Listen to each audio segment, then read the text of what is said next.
জয় বড় ঠাকুর শনিদেবীর জয়, জয় অঞ্জনী পবনপুত্র বজরঙ্গ বলির জয়, জয় রাধা কৃষ্ণের জয়।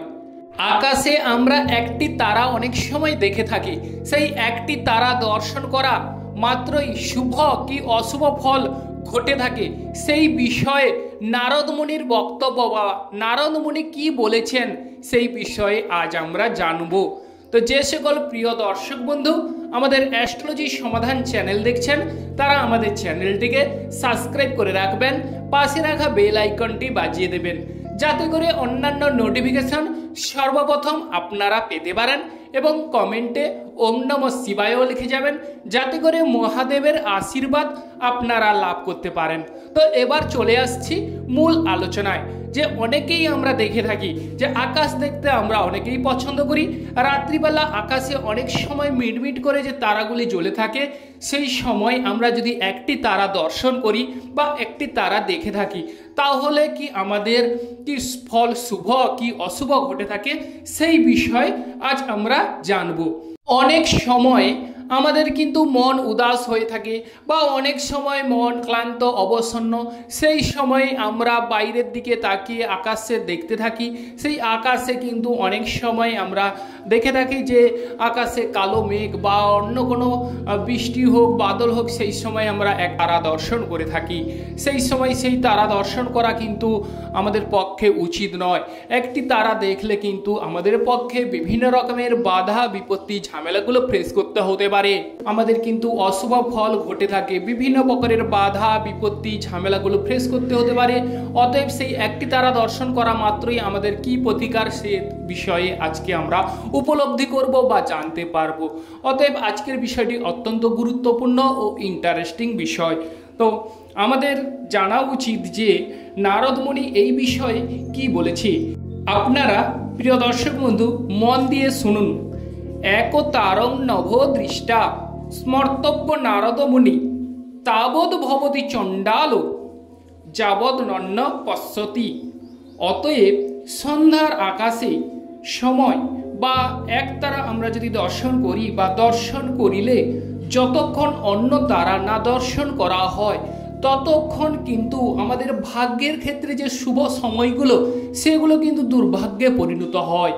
অতএব আপনাদের যে বলতে গেলে যে ভালোবাসা বা দেশে বিদেশে সুনাম যশ খ্যাতি, এই সব যশ খ্যাতির দিকে যেন একটা ভাটা পড়ে থাকে এবং বিভিন্ন প্রকারের বাধা বিপত্তি চলে আসে, বা বলতে গেলে মন ক্লান্ত অবসন্ন হয়ে যায়, যেন একটা যে কোনো একটা ভাবনায় বা চিন্তায় বিভোর হয়ে যায়। বা বলতে গেলে অনেক সময় আপনারা দেখবেন যে আপনাদের যে ভালো শুভ দিক সেগুলো কিন্তু অনেক সময় আপনাদের হাত থেকে বেরিয়ে যেতে শুরু করে, বা বলতে গেলে অনেক সময় দেখা যায় যে নাকের ডোগায় এসেও অনেক সময় কাজগুলো ছেড়ে যায়। অতএব একতারা দর্শন করা আমাদের পক্ষে মোটেও শুভ নয়। একতারা দর্শন করলে আমাদের কিন্তু চণ্ডালত্ব প্রাপ্ত হয়। অতএব চণ্ডাল কাকে বলা হয়?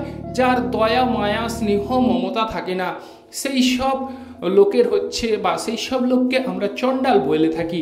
অতএব চণ্ডালত্ব প্রাপ্ত হবার যোগ দেখা যায়। অতএব এই বিষয়ে নারদ মুনি বলেছেন যে একতারা দর্শন করা অশুভ। একতারা দর্শন করলে আর একতারা অবশ্যই আমাদের দর্শন করতে হয়, না হলে ততক্ষণ কিন্তু যতক্ষণ আমরা একতারা দেখে থাকি ততক্ষণ কিন্তু চণ্ডাল দেহ তুল্য হইয়া থাকে বলিয়া নারদ মুনিকে স্মরণ করিবে।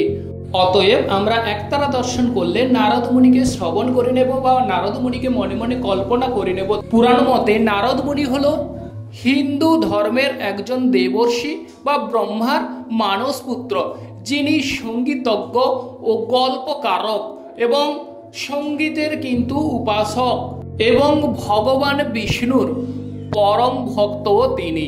অতএব আমরা একতারা দর্শন করার সঙ্গে সঙ্গে আরেক তারা দেখে নিলে আমাদের ভাগ্য ক্ষেত্রে অতুল ঐশ্বর্য ধনপ্রাপ্তি ঘটবে এবং আমাদের ভাগ্য প্রসারিত হবে।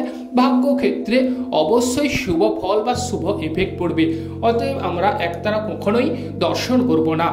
আপনারা ভালো থাকুন, সুস্থ থাকুন, এবং যে সকল প্রিয় দর্শক বন্ধু আমাদের অ্যাস্ট্রোলজি সমাধান চ্যানেল দেখছেন তারা আমাদের চ্যানেলটিকে সাবস্ক্রাইব করে রাখবেন, পাশে রাখা বেল আইকনটি বাজিয়ে দেবেন যাতে করে অন্যান্য নোটিফিকেশন সর্বপ্রথম আপনারা পেতে পারেন লাইক এবং শেয়ার করবেন। নমস্কার বন্ধুগণ, আপনারা ভালো থাকুন এবং সুস্থ থাকুন।